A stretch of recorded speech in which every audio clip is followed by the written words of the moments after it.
নমস্কাৰ। এই মুহূৰ্তত আহি পৰিছে অসমবাসী ৰাইজৰ কাৰণে কেইবাটাও গুৰুত্বপূৰ্ণ খবৰ। অসমৰ লাখ লাখ পৰিয়ালৰ বেংকত সোমাব হাজাৰ হাজাৰকৈ টকা। কিন্তু এই টকা কিহৰ বাবে দিব সবিশেষ জানিব ইউটিউব ভিডিঅ'ৰ মাধ্যমত। আৰু PM কিষাণ যোজনাৰ 18 নং কিস্তিৰ ধনক লৈ নতুন আপডেট আৰু যিসকলে অৰুণোদয় ধন প্ৰতি মাহৰ 10 তাৰিখে পাইছিলে তেওঁলোকলৈ নতুন ঘোষণা আৰু ৰেচন কাৰ্ডক লৈ নতুন ঘোষণা কৰিলে মুখ্যমন্ত্ৰী ডক্টৰ হিমন্ত বিশ্ব শৰ্মাই। আৰু যিসকলে আত্মনিৰ্ভৰশীল অসম অভিযানত 2 লাখ টকাৰ বাবে আবেদন কৰিম বুলি ভাবিছে তেওঁলোকলৈ নতুন ঘোষণা। গতিকে ভিডিঅ'টো সম্পূৰ্ণকৈ চাওক আৰু ষ্টেপ বাই ষ্টেপ সকলোখিনি কথা বুজি লওক। তো বলক ভিডিঅ'টো আৰম্ভ কৰোঁ। আৰু আজিৰ প্ৰথমটো খবৰ হৈছে অসমবাসী ৰাইজৰ কাৰণে এটা ডাঙৰ খবৰ, অৰ্থাৎ ৰেচন কাৰ্ডক লৈ। বন্ধু-বান্ধৱীসকল, যিসকল পৰিয়ালে এতিয়ালৈকে ৰেচন কাৰ্ড পোৱা নাই তেওঁলোকৰ বাবে ভাল খবৰ। হাতত মাত্ৰ বিশেষ কেইটামান দিনহে আছে আৰু এইকেইটা দিনৰ ভিতৰত যদি নতুনকৈ ৰেচন কাৰ্ড আবেদন কৰে তেনেহ'লে লাভ কৰিব। নতুনকৈ আপডেটটো চাই লওক। বন্ধু-বান্ধৱীসকল, চলি আছে আবেদনৰ কাম। ৰেচন কাৰ্ড নাই যদি শীঘ্ৰেই কৰক এইকেইটা কাম, তেনেহ'লে লাভ কৰিব ৰেচন কাৰ্ড। ৰাজ্যত চলি আছে নতুনকৈ ৰেচন কাৰ্ডৰ আবেদনৰ প্ৰক্ৰিয়াটো। যিসকলৰ ৰেচন কাৰ্ড নাই তেওঁলোকৰ বাবে ভাল খবৰ। দৰিদ্ৰ সীমাৰেখাৰ তলত বাস কৰা প্ৰতিটো পৰিয়ালে লাভ কৰিব নতুনকৈ ৰেচন কাৰ্ড। 19,92,166 গৰাকীলৈ নতুনকৈ ৰেচন কাৰ্ড প্ৰদান কৰিব ৰাজ্য চৰকাৰে। আৰু আবেদনকাৰী পৰিয়ালৰ বাৰ্ষিক আয় হ'ব লাগিব 4 লাখ টকাতকৈ কম। যদি হয় তেনেহ'লে লাভ কৰিব। চৰকাৰী চাকৰিয়াল নথকা পৰিয়ালে লাভ কৰিব নতুনকৈ ৰেচন কাৰ্ড। এই কথা ঘোষণা কৰিছে। আৰু বিনামূলীয়া ৰেচনৰ লগতে লাভ কৰিব বিনামূলীয়া বীমা সেৱা আৰু লগতে আঁচনিসমূহ। আৰু ৰেচন কাৰ্ড থকা প্ৰতিটো পৰিয়ালৰ মহিলাই পাব অৰুণোদয় আঁচনিৰ সুবিধা বুলি ইতিমধ্যে ঘোষণা কৰিছে। আৰু 15 অক্টোবৰৰ ভিতৰত দাখিল কৰিব নতুনকৈ আবেদনৰ প্ৰক্ৰিয়াটো। যিসকলে আবেদন কৰিব তেওঁলোকৰ বাবে ভাল খবৰ। আবেদনৰ বাবে বাধ্যতামূলক হ'ব আধাৰ কাৰ্ড। যদি আধাৰ কাৰ্ড আছে তেনেহ'লে লাভ কৰিব ৰেচন কাৰ্ড। ৰেচন কাৰ্ডৰ বাবে আবেদনৰ প্ৰয়োজন কি নথিপত্ৰ লাগিব পোনপ্ৰথমতে ইয়াতে চাই লওক। আধাৰ কাৰ্ড লাগিব, ভোটাৰ কাৰ্ড লাগিব, বেংক একাউণ্ট সবিশেষ যদি আছে তেনেহ'লে আপোনালোকে নতুনকৈ ৰেচন কাৰ্ডৰ বাবে আবেদন কৰিব পাৰিব। পৰিয়ালৰ সকলো সদস্যৰ ফটো, ঠিকনাৰ প্ৰমাণপত্ৰ লাগিব। আৰু ক'ৰ পৰা সংগ্ৰহ কৰিব আবেদনৰ পত্ৰ, অৰ্থাৎ কেনেকৈ আবেদন কৰিব। বন্ধু-বান্ধৱীসকল, pds.assam.government.in পৰ্টেলত উপলব্ধ হ'ব আবেদনৰ পত্ৰ, অৰ্থাৎ নতুনকৈ ফৰ্ম লাভ কৰিব। আৰু সংশ্লিষ্ট জিলা, মহকুমাৰ খাদ্য, ৰাজহুৱা বিতৰণ আৰু গ্ৰাহক পৰিক্ৰমা বিভাগৰ কাৰ্যালয়ত লাভ কৰিব নতুনকৈ ফৰ্ম। আৰু বন্ধু-বান্ধৱীসকল, আপোনালোকে য'ত নেকি খাদ্য বিনামূলীয়াকৈ ৰেচনৰ চাউল দিয়ে, অৰ্থাৎ সুলভ মূল্যৰ দোকানতো নতুনকৈ ফৰ্ম লাভ কৰিব। অৰ্থাৎ নতুনকৈ সুলভ মূল্যৰ দোকানীৰ পৰা আপোনালোকে ৰেচন কাৰ্ড আবেদন কৰিব পাৰিব। আৰু হাতত মাত্ৰ বিশেষ কেইটামান দিনহে আছে, অৰ্থাৎ 15 অক্টোবৰ তাৰিখৰ আগতে আপোনালোকে নতুনকৈ ৰেচন কাৰ্ড আবেদন কৰক যদিহে নাই। আৰু বন্ধুসকল, যিসকলে নতুনকৈ ৰেচন কাৰ্ডত নাম অন্তৰ্ভুক্ত কৰিব তেওঁলোকৰ বাবে এটা ভাল খবৰ। আপোনালোকে যদি নতুনকৈ ৰেচন কাৰ্ডত নাম অন্তৰ্ভুক্ত কৰিম বুলি ভাবিছে তেনেহ'লে আপোনালোকে ওচৰ চুবুৰীয়া সুলভ মূল্যৰ দোকানীৰ লগত যোগাযোগ কৰক। ইতিমধ্যে ৰেচন কাৰ্ডত নতুনকৈ নাম অন্তৰ্ভুক্ত কৰি আছে।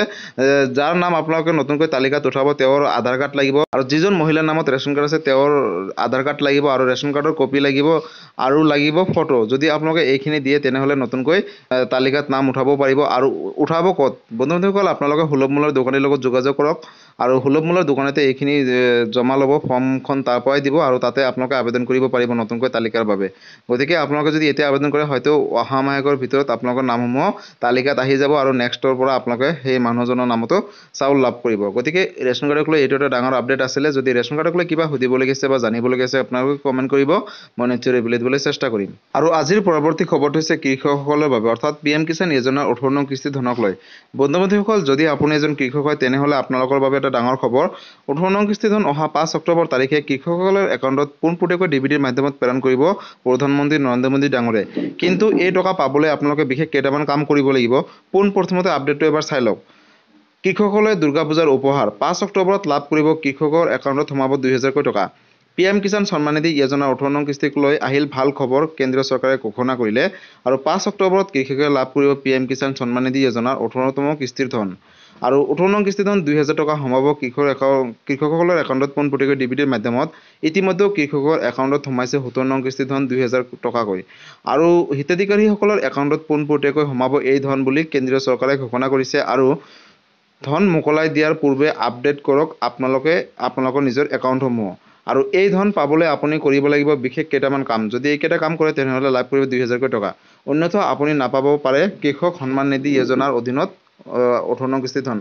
আগন্তুক কিস্তিৰ ধন পাবলৈ EKYC কৰাটো বাধ্যতামূলক। যদি EKYC কৰে তেনেহ'লে লাভ কৰিব PM কিষাণ সন্মান নিধি যোজনাৰ 18 নং কিস্তিৰ ধন। আৰু PM কিষাণ যোজনাৰ এপৰ জৰিয়তে EKYC কৰিব পাৰিব বা অনলাইন যোগেও EKYCসমূহ কৰিব পাৰিব।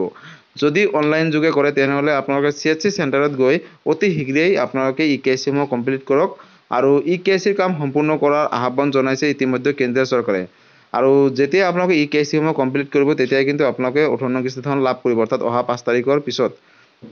আৰু প্ৰধানমন্ত্ৰী কৃষক সন্মান নিধি যোজনাৰ অষ্টাদশ কিস্তিৰ ধন মুকলি কৰিবলৈ ইতিমধ্যে নৰেন্দ্ৰ মোদী আনুষ্ঠানিকভাৱে দিন ঘোষণা কৰিছে আৰু মাননীয় প্ৰধানমন্ত্ৰী শ্ৰী নৰেন্দ্ৰ মোদী ডাঙৰীয়াই মহাৰাষ্ট্ৰ অসীমৰ পৰা অষ্টাদশ কিস্তি ধন মুকলি কৰিব বুলি ইতিমধ্যে ঘোষণা কৰিছে আৰু দিনৰ 12 বজাৰ পিছতে আপোনালোকে PM কিষাণ সন্মান নিধি যোজনাৰ ধন লাভ কৰিব। গতিকে বন্ধু বান্ধৱীসকল PM কিষাণ সন্মান নিধি যোজনাক লৈ এইটো ডাঙৰ আপডেট আছিলে। অৰ্থাৎ যিসকল কৃষকে এতিয়ালৈকে EKYC সমূহ কমপ্লিট কৰা নাই, বেংকৰ লগত আধাৰ কাৰ্ড লিংক কৰা নাই আৰু যদি মাটিৰ জমাবন্দীটো আপডেট দিয়া নাছিলে তেনেহ'লে আপোনালোকে 5 অক্টোবৰ তাৰিখে অৰ্থাৎ হাতত মাত্ৰ এদিনহে আছে আৰু এই দিনটোৰ ভিতৰতে যদি আপোনালোকে এইখিনি কাম কৰি লয় তেনেহ'লে লাভ কৰিব PM কিষাণ সন্মান নিধি যোজনাৰ 18 নং কিস্তি ধন। আৰু যদি পূৰ্বৰ কিস্তিসমূহৰ ধনৰ পৰা বঞ্চিত হৈ আছিলে বা কিবা লেট হৈ আছে, ইনষ্টলমেণ্টসমূহ যদি কিবা নথিপত্ৰ খেলি মেলি আছে সেইটো সময়ত আৰু আজিৰ দিনত যদি আপোনালোকে গোটেইখিনি সবিশেষ তথ্য ঠিক কৰিছে তেনেহ'লে আপোনালোকে লাভ কৰিব আহিবলগীয়া 18 নং কিস্তি ধনৰ লগত যিখিনি লেট হৈছে সেইখিনিও ধন বুলি ইতিমধ্যে কেন্দ্ৰীয় চৰকাৰে ঘোষণা কৰিছে। গতিকে বন্ধু বান্ধৱীসকল PM কিষাণ সন্মান নিধি যোজনাক লৈ এইটো এটা ডাঙৰ আপডেট আছিলে। যদি PM কিষাণ সন্মান নিধি যোজনাক লৈ কিবা সুধিবলগীয়া আছে বা জানিবলগীয়া আছে আপোনালোকে মোক কমেণ্ট কৰিব, মই নিশ্চয় ৰিপ্লাই দিবলৈ চেষ্টা কৰিম। আৰু আজিৰ পৰৱৰ্তী খবৰটো হৈছে অসমৰ লাখ লাখ পৰিয়ালৰ বাবে ভাল খবৰ। অৰ্থাৎ অসমৰ লাখ লাখ মহিলাই 10 তাৰিখে হাজাৰ হাজাৰকৈ টকা লাভ কৰিব। কিন্তু এই আঁচনি কি আঁচনি পোনপটীয়াকৈ জানি লওক। বন্ধু বান্ধৱীসকল মাত্ৰ 6 দিন পিছতে লাখ লাখ লোকে লাভ কৰিব চৰকাৰী ধন। চৰকাৰী ধন লাভ কৰিবলৈ আপুনি কৰক এই বিশেষ কেইটামান কাম। দুৰ্গা পূজাৰ সময়তে ৰাজ্যবাসীলৈ আহিল ভাল খবৰ। ইতিমধ্যে ৰাজ্য চৰকাৰে ঘোষণা কৰিছে মাত্ৰ 6 দিন পিছতে লাখ লাখ লোকে লাভ কৰিব চৰকাৰী ধন অৰ্থাৎ অৰুণোদয় আঁচনি ধন। বন্ধু বান্ধৱীসকল যদি আপুনি ৰেচন কাৰ্ডৰ হিতাধিকাৰী হয় তেনেহ'লে আপোনালোকৰ বাবে এটা ভাল খবৰ। আপোনালোকে অতি শীঘ্ৰেই আপোনালোকৰ একাউণ্টসমূহ চেক কৰক কাৰণ আপোনালোকৰ একাউণ্টত চৰকাৰী ধন সোমাব অতি শীঘ্ৰেই। 10 তাৰিখে পেঞ্চন আৰু অৰুণোদয় আঁচনিৰ ধন জমা কৰিব ৰাজ্য চৰকাৰে। যিসকলে এই আঁচনিৰ সুবিধা লৈ আছে তেওঁলোকৰ বাবে ভাল খবৰ।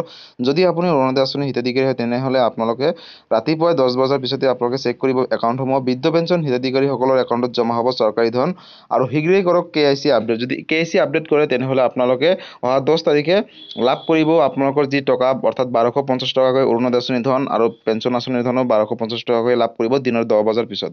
আৰু বন্ধু বান্ধৱীসকল ইতিমধ্যে মুখ্যমন্ত্ৰী ডক্টৰ হিমন্ত বিশ্ব শৰ্মাই ঘোষণা কৰিছে বহুত হিতাধিকাৰীসকলৰ নাম হয়তো কৰ্তন কৰিব। যিসকলৰ নেকি আধাৰ কাৰ্ডৰ লগত বেংক একাউণ্ট লিংক নাই তেওঁলোকে নাপাব এতিয়াৰে পৰা ধন, বা কিছুমানৰ যদি আধাৰ কাৰ্ডৰ লগত বেংক একাউণ্ট লিংক আছে, আধাৰ কাৰ্ডৰ লগত ৰেচন কাৰ্ড লিংক নাই তেওঁলোকে কিন্তু হয়তো এতিয়াৰে পৰা টকা নাপাব। গতিকে অৰুণোদয় আঁচনিক লৈ এইটো এটা ডাঙৰ আপডেট আছিলে। যদি অৰুণোদয় আঁচনিক লৈ কিবা সুধিবলগীয়া আছে বা জানিবলগীয়া আছে আপোনালোকে মোক কমেণ্ট কৰিব, মই নিশ্চয় ৰিপ্লাই দিবলৈ চেষ্টা কৰিম। আজিৰ পৰৱৰ্তী খবৰটো হৈছে মুখ্যমন্ত্ৰী আত্মনিৰ্ভৰশীল অসম অভিযান 2 লাখ টকাৰ বাবে মুখ্যমন্ত্ৰী ডক্টৰ হিমন্ত বিশ্ব শৰ্মাই কৰিলে বৃহৎ ঘোষণা। কেনেকৈ পাব চৰকাৰৰ 2 লাখ টকা সাহায্য? আকৌ চৰকাৰে দিব সোণালী সুযোগ। যিসকলে লাভ কৰা নাই, ৰাজ্যৰ লাখ লাখ নিবনুৱাসকলৰ বাবে এটা ডাঙৰ খবৰ অৰ্থাৎ ভাল খবৰ। আৰু আকৌ চৰকাৰে দিব 2 লাখ টকাৰ পৰা 5 লাখ টকা পৰ্যন্ত ধন। যিসকলে যোগ্য হ'ব তেওঁলোকে লাভ কৰিব। সোমবাৰে 25,000 উদ্যমী যুৱকে পাইছিল চৰকাৰী প্ৰথম কিস্তিৰ সাহায্য। প্ৰথম পৰ্যায়ৰ বাবে ধন লাভৰ পৰা বঞ্চিত হ'ল নেকি আপুনি? যদি বঞ্চিত হৈছে তেনেহ'লে চিন্তা কৰিব নালাগে। পুনৰ আবেদনৰ বাবে চৰকাৰে দিছে সোণালী সুযোগ। যিসকলে পোৱা নাই তেওঁলোকৰ বাবে ভাল খবৰ। শীঘ্ৰেই পুনৰ আৰম্ভ হ'ব মুখ্যমন্ত্ৰী আত্মনিৰ্ভৰশীল আঁচনিৰ বাবে আবেদনৰ প্ৰক্ৰিয়া। 5 অক্টোবৰৰ বিজ্ঞাপনৰ প্ৰকাশ কৰা হ'ব অৰ্থাৎ দ্বিতীয় পৰ্যায়ৰ বাবে আৰু পুনৰ চৰকাৰে মুকলি কৰি দিব অনলাইনৰ বাবে আবেদনৰ পৰ্টেলসমূহ। আৰু পুনৰ চৰকাৰে এইবাৰ ৭৫,000 উদ্যমী যুৱকক দিব চৰকাৰে বিত্তীয় সাহায্য বুলি ঘোষণা কৰিছে। মুঠ 2 লাখ টকাৰ 1 লাখ টকা ঘূৰাই দিব নালাগে বুলি ইতিমধ্যে চৰকাৰে ঘোষণা কৰিছে আৰু মুঠ বাকী 1 লাখ টকা কিস্তি হিচাপত ঘূৰাই দিব লাগিব চৰকাৰক। কিন্তু ৰাজ্যৰ লাখ লাখ নিবনুৱাসকলৰ বাবে কিন্তু এইটো এটা ডাঙৰ সিদ্ধান্ত। যিসকল যুৱক যুৱতীসকলে মুখ্যমন্ত্ৰী আত্মনিৰ্ভৰশীল অসম অভিযানত 2 লাখ টকাৰ পৰা এইবাৰ বঞ্চিত হৈছিলে বা নতুনকৈ আবেদন কৰিম বুলি ভাবিছে তেনেহ'লে তেওঁলোকৰ বাবে ভাল খবৰ। অৰ্থাৎ অহাকালিৰ পৰা 5 অক্টোবৰ তাৰিখৰ পিছৰ পৰা তেওঁলোকে নতুনকৈ আবেদন কৰিব পাৰিব। গতিকে এইটো এটা ডাঙৰ আপডেট আছিলে মুখ্যমন্ত্ৰী আত্মনিৰ্ভৰশীল অসম অভিযানক লৈ। যদি বন্ধু বান্ধৱীসকল মুখ্যমন্ত্ৰী আত্মনিৰ্ভৰশীল অসম অভিযানক লৈ কিবা জানিবলগীয়া আছে, সুধিবলগীয়া আছে আপোনালোকে মোক কমেণ্ট কৰিব, মই নিশ্চয় ৰিপ্লাই দিবলৈ চেষ্টা কৰিম। গতিকে বন্ধু বান্ধৱীসকল আজি আছিলে এইটো এটা ইনফৰ্মেটিভ ভিডিঅ' আৰু গুৰুত্বপূৰ্ণ খবৰ। ভিডিঅ'টো চাই কেনেকুৱা পালে? যদি ভাল পালে চেনেলটোত নতুনকৈ আহিছে চেনেলটো ছাবস্ক্ৰাইব কৰিব, লাইক কৰিব, কিবা সুধিবলগীয়া বা জানিবলগীয়া আছে কমেণ্ট কৰিব আৰু সকলোৰে মাজতে শ্বেয়াৰ কৰক কাৰণ এই আপডেট সকলোৱে জনাটো উচিত বা চোৱাটো উচিত। ধন্যবাদ। জয় আই অসম।